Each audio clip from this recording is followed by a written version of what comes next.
nandito ka lang pala eh. Oo. Sayang, gusto ka pa naman makausap ni Jason. Hindi ako pumasok eh. May sakit ka? Wala. Bakit ang aga mo? Hinatid ako ni Jason eh. May lakad ako bukas. At saka gusto rin kasi kita makausap eh.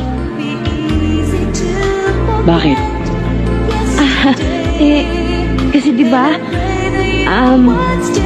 usapan natin, kapag may naliligaw na sa akin, sabihin ko sa'yo.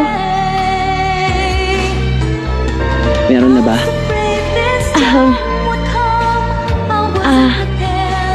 Bigay sa akin ni Jason, no?